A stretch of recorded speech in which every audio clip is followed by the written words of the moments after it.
So picture this. You've got a person sitting completely alone in a room, and the television in front of them is paused on just some random frame. Right. And they've been scrolling through YouTube or social media, endless news feeds for like 3 hours straight. Just completely glued to it. Yeah, exactly. They're completely saturated with all these voices, right? Vibrant images, narratives of disaster, of wealth, of conflict. And yet, in all that time, they haven't had a single shred of actual physical human contact. Which is wild when you actually stop and think about it. Right. But the thing is, we just tend to think of this as, well, a normal Tuesday evening now. Yeah. But the document we are exploring in our deep dive today, it argues that this exact scenario is actually the most dangerous psychological trap ever built for humanity. It really is the ultimate symptom of our modern condition. Because, you look at that person on the couch and you might think they are resting, or maybe they're just bored. But the text we're diving into suggests they are actually sprinting through this massive labyrinth, completely blindfolded, and they are totally convinced they're finding their own way out. And I want to set the stage for the listener here, because the source material we have in front of us today is dense.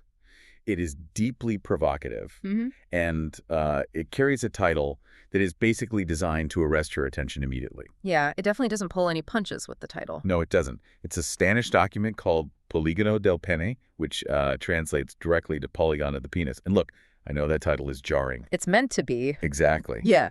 But we're going to move right past that initial shock value. Yeah. Because what this text actually delivers, and I mean this sincerely, is a profound structural dissection of how human beings are sculpted by society. Yeah, it goes so much deeper than you'd expect. It really does. It examines our deepest historical wounds, the invisible systems that extract our daily energy. It looks at how gender roles were violently forged over millennia. And ultimately, it's about how we have all been turned into these mechanical gears for a machine that, frankly, doesn't care if we live or die. Right. And the core mission of our deep dive today is to trace that exact invisible sculpting process, like from childhood all the way to adulthood. We really need to unpack that journey. We do, because we need to understand how the modern world has literally weaponized our own imaginations against us. Oh, yeah. Weaponized imagination. Exactly. We're going to look at how history forced humanity into these very specific, very rigid roles just to keep this massive societal engine running. And crucially, we are going to explore how we might finally step out of the endless, exhausting ring of conflict that we've been placed into. Placed into by a system that actively profits from our division, right? Spot on. So, to even begin to understand this machine, we have to start with the mechanism that lures us into it in the first place. The bait, basically. Yeah, the bait. And the author uses this really haunting metaphor to frame our current reality. They bring up the Pied Piper of Hamelin. Oh, right. The old fairy tale. But, if you're picturing a guy in medieval clothes playing a literal wooden flute to a bunch of rats, you really have to update the software. Because the modern piper doesn't look like that at all. Not even close. The text argues that the contemporary piper doesn't guide us with a literal acoustic melody anymore. The flute has been entirely replaced by the screen. The screen. So like the phones in our pockets. Exactly. The piper is the algorithm. It's the targeted advertising. It's that manufactured political narrative that demands your constant outrage every single day. Oh man, the outreach cycle is so real. It is. It's influencer culture. It's the endless scroll. The piper basically puts a highly curated image right in front of you and just lets your dopamine receptors do the rest of the heavy lifting. But there's a distinction the author makes here that, I had to admit, completely changed how I view my own phone. The part about imagination. Yes. The author says the piper doesn't just play a tune for us to follow. The modern piper actually imagines for us. That is such a chilling realization, isn't it? It's really at the heart of this first section. It really messed with my head. Can you unpack that a bit more for the listener? Sure. So the text is very clear that imagining just in itself is not a bad thing. Imagination is actually a divine inherent potential of what the author calls el crío. Oh, Crío, which means like the child. Right, the child. And that represents the pure, unconditioned human spirit. Without imagination, we can't build a future. We can't project empathy. We can't build what the text refers to as the kingdom. The kingdom being this ideal state. Yeah, the kingdom represents a state of true human balance, presence, and genuine connection. So imagination is basically the architectural blueprint for everything good we could ever build. Okay, so if imagination is our blueprint, What happens when someone else sneaks in and, like, swaps the blueprints Yeah. while we aren't looking? Well, that's the trap. When imagination ceases to be your own internal tool and becomes the flute of a massive external system, that's when it becomes Hamlin. We're basically dancing to their tune. Exactly. The system feeds us these planted images of reality. It whispers, this is what success actually looks like. Right. Or this is the body type you need to achieve to actually be worthy of love. Yes. Or this is the car that proves you have value to your neighbors. Or, like we said earlier, this is the political outrage you absolutely must feel today to be considered a moral person. And we just swallow it whole. We pursue these planted images with all of our vital energy. And the scary part is we genuinely believe they are our own deep, authentic desires. We think we are thinking for ourselves. But we're actually just following the sheet music handed to us by the algorithm. It's like the system doesn't even need to chain you to a wall anymore. Because if it can get inside your head, it can just make you run on your own. You become your own jailer, essentially. Right. And to illustrate how exhausting this is, the author points to that sci-fi movie, In Time. Oh, right. The one where time is a literal biological currency. Yeah. The one where the numbers are literally glowing on people's forearms. Justin Timberlake was in it, I think. That's the one. In that universe, people don't just get to live. They have to constantly hustle and produce and steal just to buy another 24 hours of life. Because if they stop moving, they die. Exactly. If they stop producing for the system, their clock runs out and they just drop dead right in the street. Yeah. And the author draws this direct, really unforgiving parallel here. Yeah, it's a harsh comparison, but it tracks. It does. Because today, we aren't running for literal glowing green numbers on our arms, but we are absolutely running after manufactured urgencies just to feel like we have a right to exist. We run after the next promotion, the next aesthetic milestone, the next purchase. We're treating life as a prepaid meter that needs constant topping up, rather than an actual experience to be lived. And that ties directly back to that person staring at the paused TV screen we talked about at the start. Right, the person alone on the couch. We are kept in constant motion by this insidious feeling that we are lacking something. We aren't driven by the fullness of what we are. No, we're driven by the fear of what we aren't. Exactly. Driven by the terrifying void of what we imagine we lack. And the text connects this to a very unsettling reference regarding a major data analytics and defense technology company called Palantir. Oh man, this part of the text really forced me to stop and think. It's heavy. So the author mentions seeing an edited clip online, which is probably floating around in that exact internet rabbit hole we described earlier, where a powerful tech figure is asked a devastatingly blunt question. And the question is, do humans deserve to live? Right. And in the clip, the figure hesitates. They pause, they stumble over their words, and they eventually give a very clinical, hesitant yes. Which is terrifying. Now, obviously, whether that specific clip was heavily edited for dramatic effect or not, the author uses it to highlight a profound truth about how the modern system operates. How the architects of the labyrinth actually view us. Exactly. They don't view us as peers. They definitely don't look at us as El Crío. They don't see us as inherently valuable human beings deserving of love and protection. Not at all. To them, we are data points. We are variables in a global spreadsheet. We are a resource to be managed, extracted from, and evaluated from above, based purely on our output and our consumption. So if the people building the labyrinth see the runners merely as data, then the labyrinth isn't designed to help you find your way out. It has no exit. It is intentionally designed to keep you inside, generating data, generating movement, generating capital, until you are entirely depleted. Okay, wait. I'm struggling with this on a biological level, though, because the author asks this question in the text. What is our eyesight actually for now? Right. And biologically, evolutionarily, our eyes evolved over millions of years to help us navigate physical reality. To keep us alive in the physical world. Exactly. We use them to spot a predator in the tall grass, to find ripe berries, to read the micro-expressions on the faces of our tribe members to ensure cooperation and survival. They were purely physical tools for a physical terrain. Right. So the text is asking, what terrain are we navigating now? The author suggests we are using these ancient, deeply honed evolutionary survival tools to navigate a completely manufactured phantom maze. A maze of pixels and targeted ads. Yeah, and synthetic social hierarchies. Our biology has been totally subverted.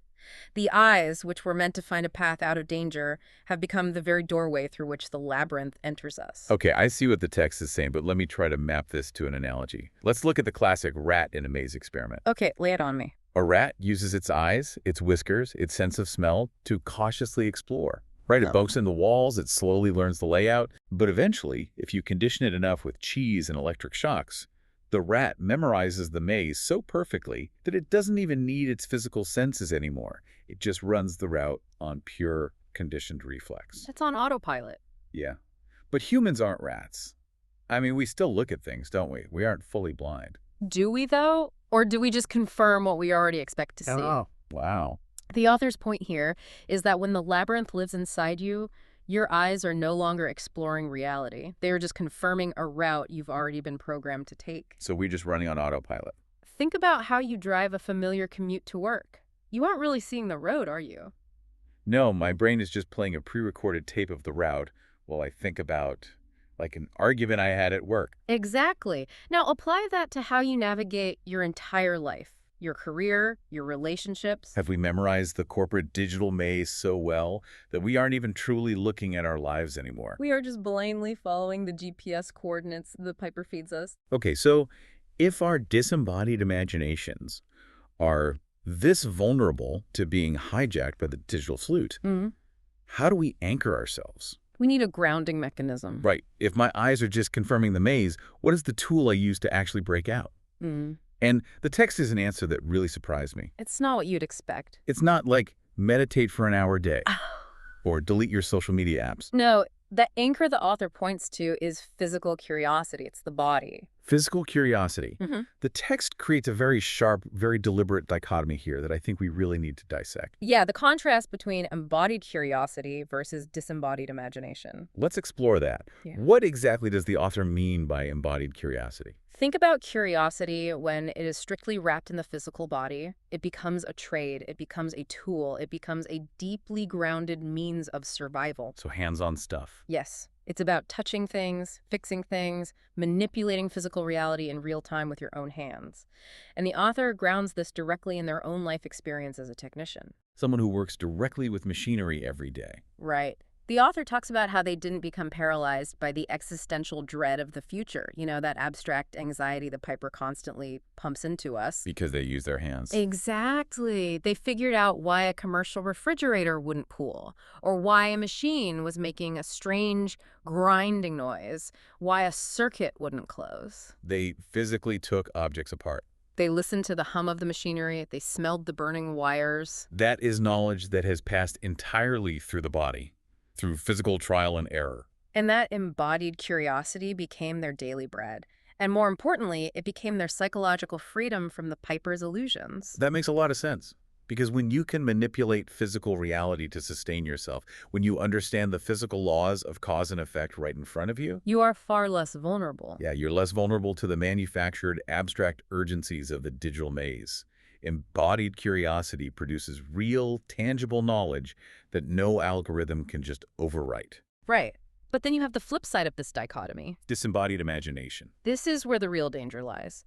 When imagination detaches from the physical body, it stops producing directly. It doesn't sow seeds in the dirt. It doesn't carry heavy bricks. It doesn't solder copper wires. It just dreams, projects, and desires in the abstract. And here is one of the most terrifying hooks in the entire text. I underline this heavily. The author says, when imagination loses the body, it seeks slaves. That is a massive, massive claim. When imagination loses the body, it seeks slaves. How exactly does that mechanism work in the modern world? Well, it really explains the fundamental mechanics of modern power and exploitation. Think about a visionary tech billionaire. Okay, I'm picturing one. They imagine a grand project, right? A massive new app, a global logistics network, maybe a visionary smart city. But they do none of the physical labor to actually build it. Exactly. They aren't out there mining the lithium for the batteries. They aren't writing every single line of code at 3 a.m. They certainly aren't driving the delivery trucks. So how does their disembodied dream actually become physical reality? They require other people's bodies. They need other people's time, other people's sweat, other people's health, and other people's data to materialize their dream. So the modern piper isn't just playing a tune to make us dance for his amusement. No, no, no. He's playing a tune to make us build his castle. He imagines the world for us, and then he gets our physical bodies to work ourselves to the bone to sustain his imagination. We are literally paying for his dreams with our physical exhaustion. That is so dark. It is. When someone else pays for your imagination to exist, whether they are paying with their physical labor, their finite time, or their constant attention, you're no longer just an imaginative person. You're a governor. You are ruling over them. Exactly. Let's try to visualize this for the listener. If you were fixing a physical machine, your curiosity is it's like carving a piece of wood yourself with a knife. That's a good analogy. You feel the grain of the wood, you apply the pressure, you create the shape yourself. Right. But disembodied imagination is sitting in a really comfortable chair and demanding that 1,000 other people go into the forest, cut down the trees, carve the wood, and build you a palace. All while telling them they should be grateful for the opportunity to be part of your grand vision. Yes, if you are just sitting in a cubicle, moving digital files around to maximize shareholder value for a CEO whose face you've only ever seen on a screen, you are basically just lending your finite biological energy to someone else's disembodied imagination. And that synthesis really forces us to ask a very uncomfortable question. Which is? How much of our daily movement, our daily stress, is actually born from our own vital physical curiosity about the world, and how much is just our bodies responding to a flute that someone else is profiting from? Think about your workday tomorrow, listener. When you sit down at your desk, or when you clock in for your shift, how much of what you do is physically grounded, tangible problem solving? And how much of it is just serving as a tiny, exhausted biological battery for a massive digital system? A system imagined by a boardroom that views you purely as a data point. It is a heavy realization, just absolutely gutting. It is, but the text doesn't just present this as the static, unchangeable reality of adults. Right, it goes backwards. The author pushes us deeper to ask how we all ended up in this labyrinth in the first place, because we aren't born running on the treadmill. We have to be meticulously trained to run it. And that brings us to the text's profound exploration of developmental psychology, the concept of el crío, or the child, and how society violently forges us from the very beginning. Let's dig into el crío. The text describes a young child as a singular, totally unrepeatable consciousness. Yes. His unique pair of eyes looking out at the world. And ideally, this child is sustained entirely by love and the protection of their immediate habitat. The author views this as the only truly pure state of human existence. When a child is sustained by genuine love, they are allowed to simply exist. Which is beautiful. Childhood is basically the only time in a human life where your value is intrinsic rather than transactional. You don't have to earn your right to take up space. Exactly. You don't have to produce a quarterly report to justify the food you eat. The love of the parents or the community acts as this invisible umbrella, Shielding the fragile consciousness from the harsh, transactional, extractive nature of the world. But as we all know, the umbrella cannot stay open forever. The child grows. They hit puberty, their social awareness expands, and eventually, the massive machinery of the world comes knocking on the door. The world demands that you step out from under the umbrella and learn how to sustain yourself. And this is precisely where the sculpting process begins. The world doesn't arrive with a prison guard and literal iron bars to lock the youth away. That would be too obvious. It arrives much more subtly, disguised as necessary socialization. It arrives as the standardized education system. It arrives as intense peer pressure. It arrives as societal expectations, social media trends, and the terrifying specter of economic anxiety. And slowly, systematically, the world begins to sculpt this unique, singular consciousness into a gear. What the author calls an ingrain in Spanish. A gear. How exactly does that mechanism work, though? How does a school or society turn a vibrant child into a mechanical gear? By standardizing their imagination. Wow. The youth is told, you need to be someone, you need to produce, you need to compete.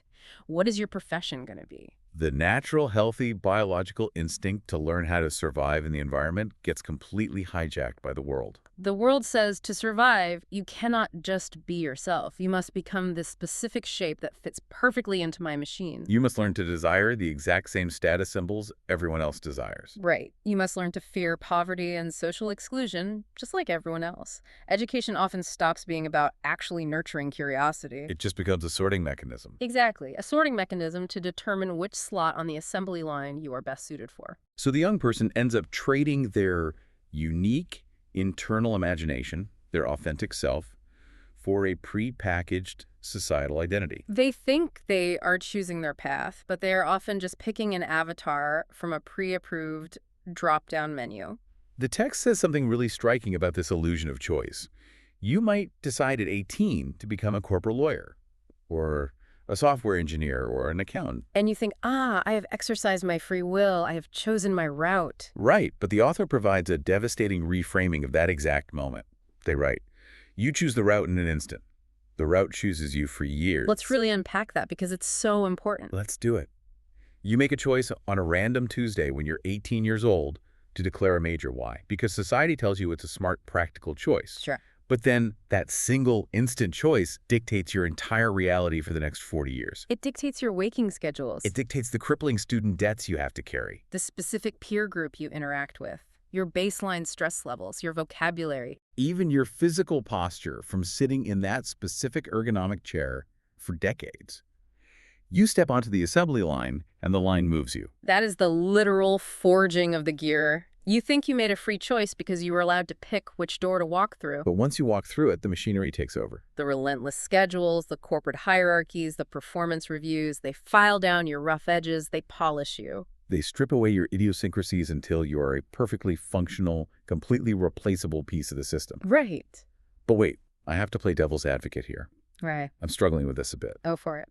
The author seems to claim that all our modern factual successes, like getting a degree, landing a great job, buying a house, are just proof that we've been manipulated into becoming gears. Yes. Isn't that a bit reductive? I mean, people genuinely find immense joy and purpose in their careers. How does the text differentiate between genuine human ambition and this societal manipulation? It's a crucial pushback. And the text isn't saying that being an engineer or a lawyer is inherently evil. The differentiation lies in the origin of the desire. The author asks us to fiercely inspect our own desires. Where did the goal come from? Exactly. If your ambition stems from that grounded physical curiosity we discussed earlier, like if you genuinely love the mechanics of building a bridge or the intellectual puzzle of the law. Then you are operating from your authentic self. Right. But if you pursued that career primarily because the piper played a tune that said, this is the only way you will be respected. This is how you buy the big house. This is how you avoid being a failure. Then your factual successes might just be proof of how perfectly the world managed to tailor a psychological suit for you. So you might be functioning flawlessly. You're making a lot of money, hitting all the milestones. But you are functioning as a gear, not as a free consciousness. You're trying to bail water out of a sinking boat, but the bucket you are using is actually what's drilling holes in the floor. You feel productive, but you are just accelerating your own exhaustion. Precisely. However, the author makes a vital historical pivot here that really changes the entire scope of the text. Okay, let's get into the history. This sculpting process, this relentless forging of human beings into gears, it hasn't treated everyone exactly the same throughout human history. No, it definitely hasn't. The world is a highly complex machine, and to function, it required two very different types of gears. And this is where the text wades into some deeply profound and honestly, potentially controversial historical waters. Yes. But the author is very careful to warn the reader, and we are going to echo that warning loudly right now. Absolutely. This section is absolutely not a universal condemnation of individuals. It is not an attack on men or women.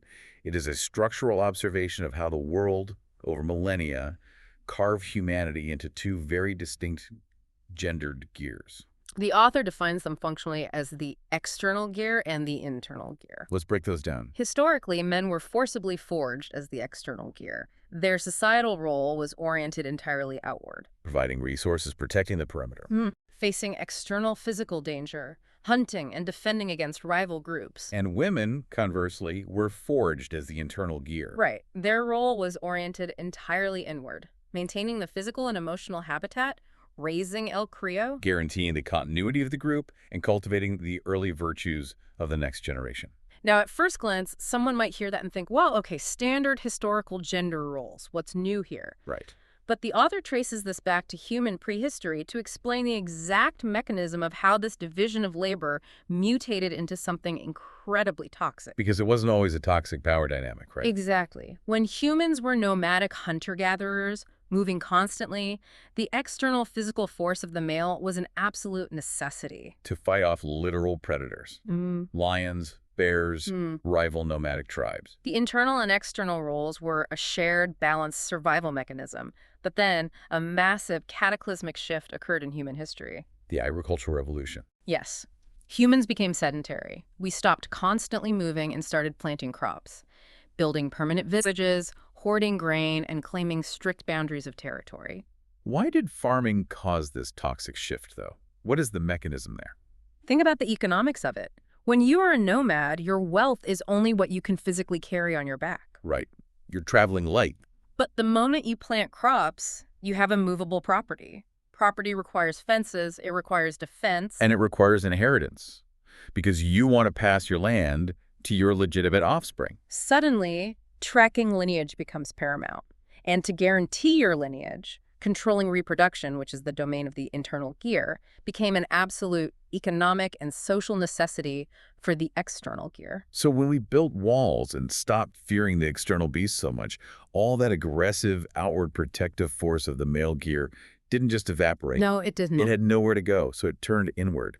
The text states this with brutal clarity. It says, when humanity stopped fearing the external beast, it began to organize the internal beast. The male drive to protect the perimeter transformed into the desire to possess and control the interior.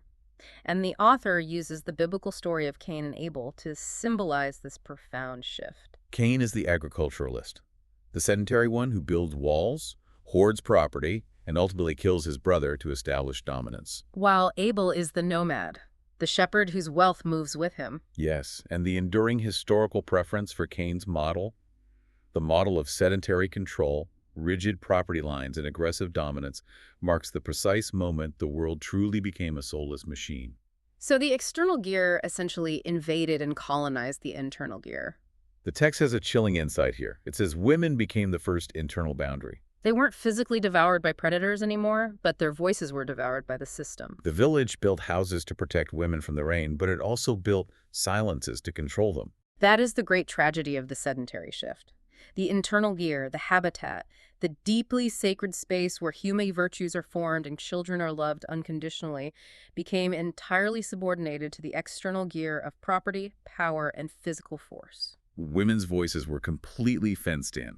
Their entire existence was dictated by the demands of the external machinery. Let's put the timeline of this into perspective using an analogy the text mentions, Carl Sagan's cosmic calendar. I love this analogy. If you compress the entire history of the universe into a single 365-day calendar year, human history is just the last few seconds of December 31st. And for minutes on that massive cosmic scale, women's voices were rigidly fenced in by local village rules, by dogma, by custom, by physical and economic control. But in just the last few milliseconds, basically the last century or so, global communication, industrialization, and massive social movements have completely shattered that historical fence. The voice that was contained and silenced for millennia suddenly found global resonance.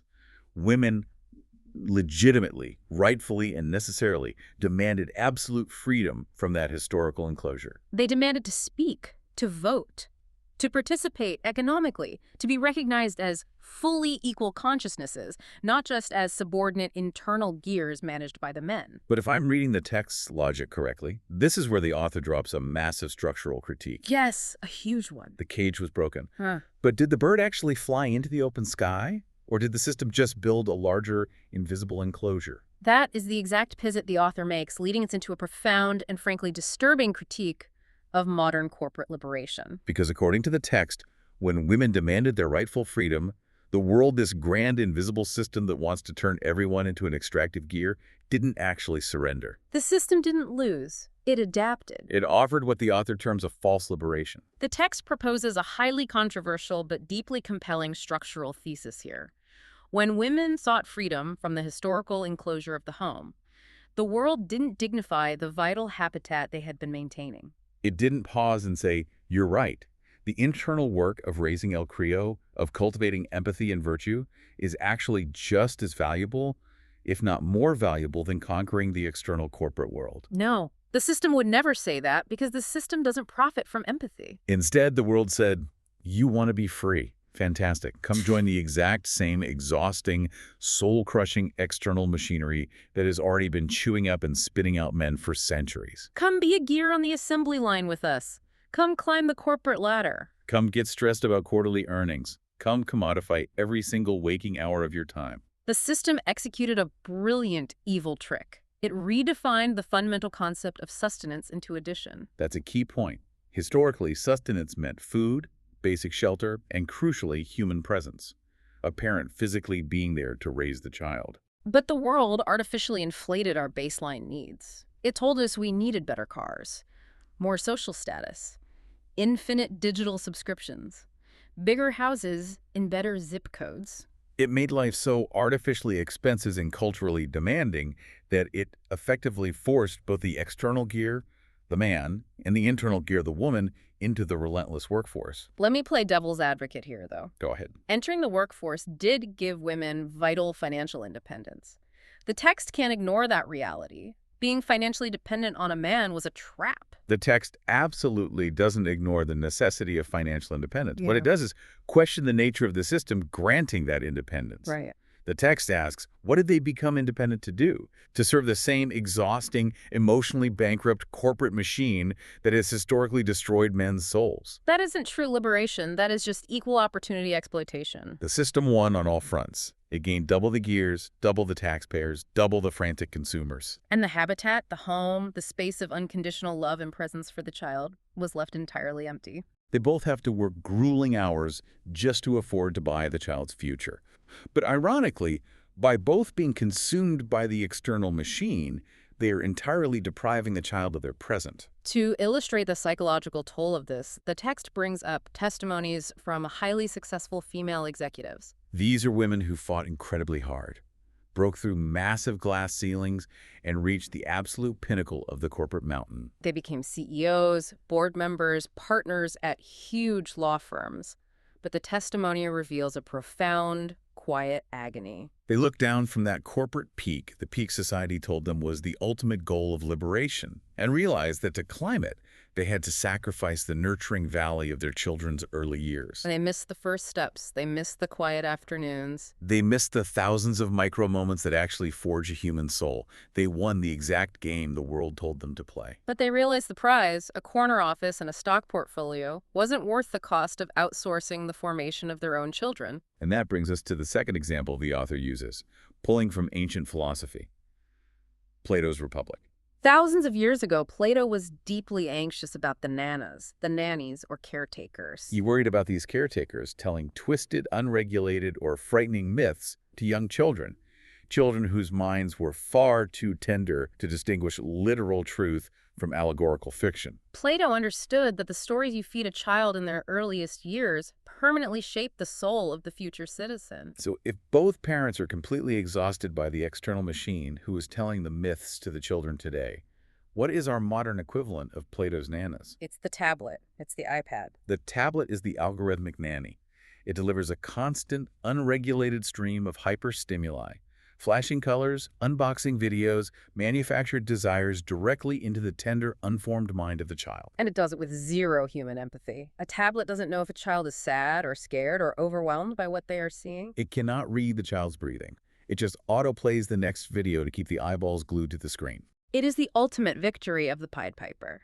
While the parents are busy running themselves to death in the corporate labyrinth just to buy more addition, the Piper is actively raising and conditioning their child. I want to make sure we are navigating this carefully, though.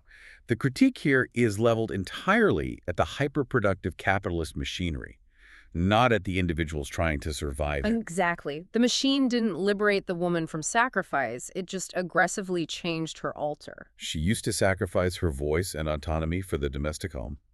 Now she sacrifices her presence and biological energy for the multinational corporation. And the man is still sacrificing his body and mind for that exact same corporation. So both the man and the woman are now utterly exhausted by the endless demands of the external machine. They come home at the end of the day with zero surplus energy. But the demands of the physical house and the child still exist.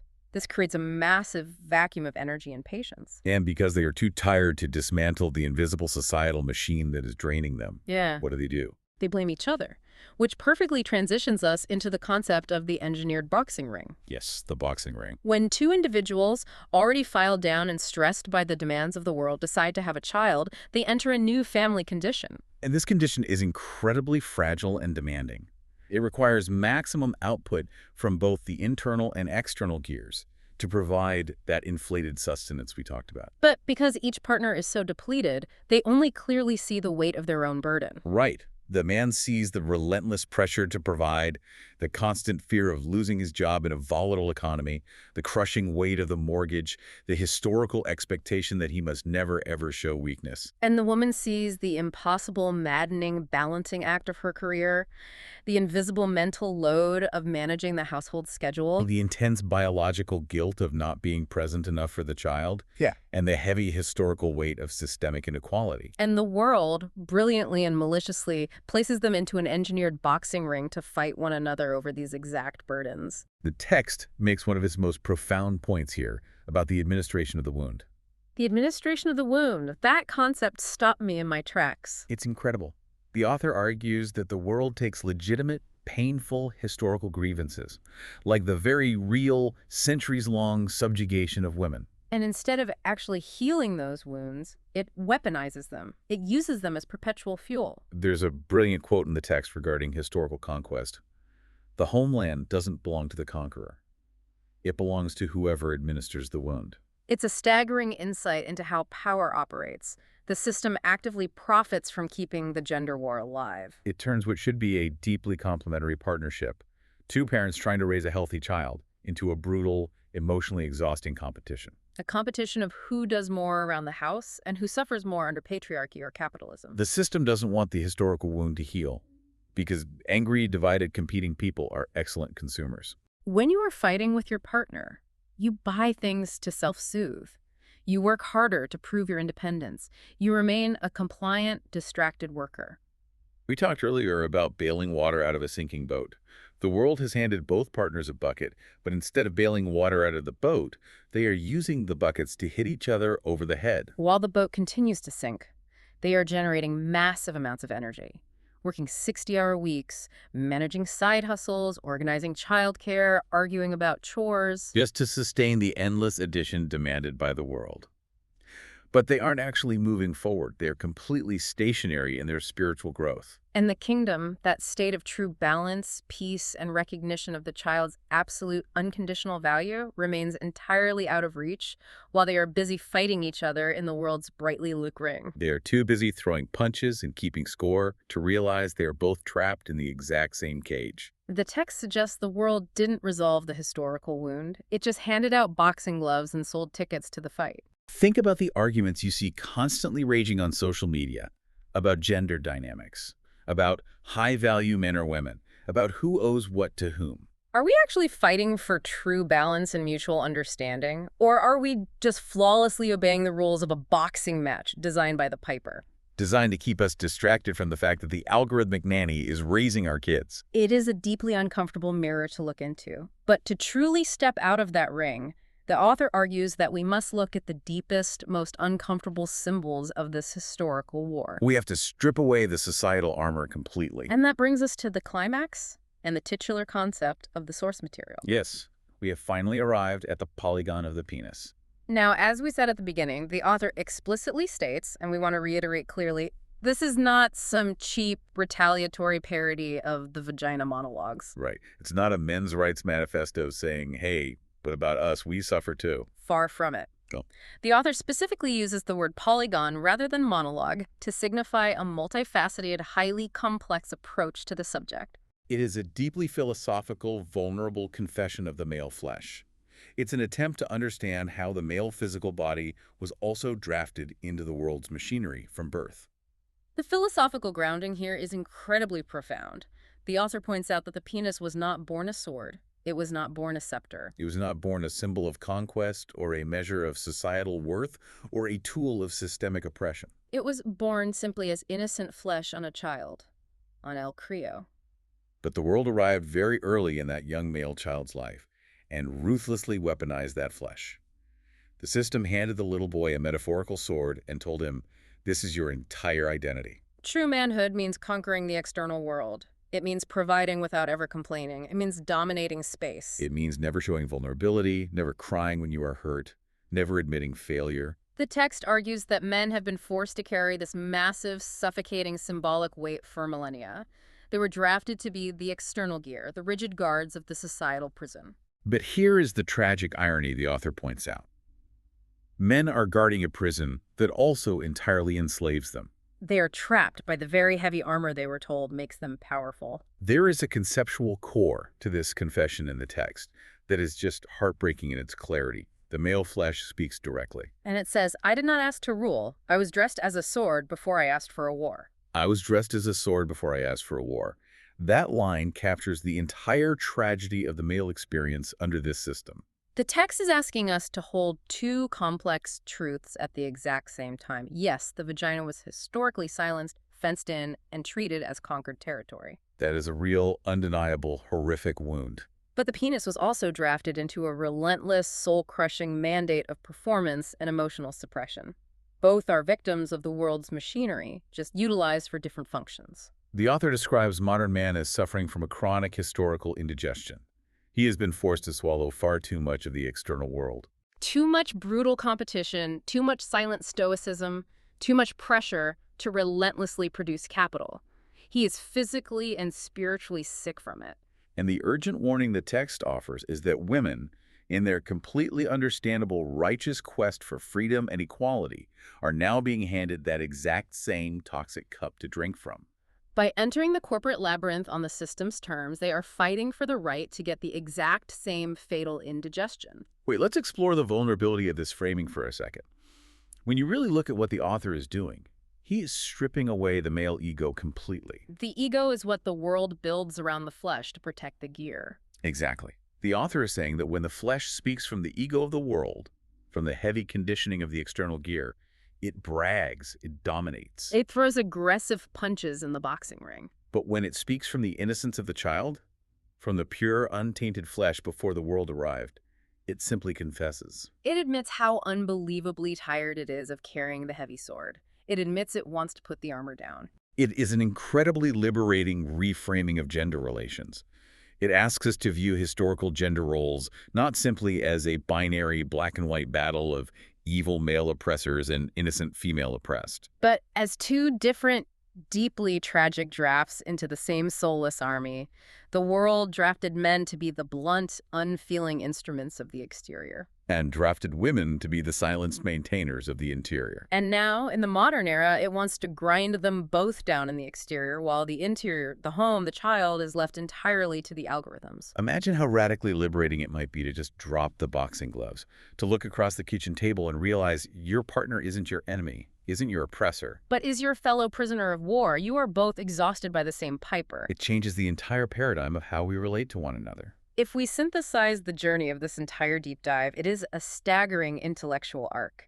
We started by identifying the modern piper, leading us blindly through a labyrinth of screens and manufactured desires. We traced the historical mechanism of how the world forged us into internal and external gears, systematically stripping away our grounded, embodied curiosity. We saw how the modern system pushed both men and women into the exact same exhausting corporate wheel, turning the vital concept of liberation into just another form of economic extraction. While leaving our children to be raised by algorithmic nanas. And finally, we arrived at this profound, vulnerable plea for both men and women to step out of the engineered boxing ring, to strip away the weaponized symbols forced upon their bodies. And to recognize the inherent innocence of El Crío in themselves and in each other.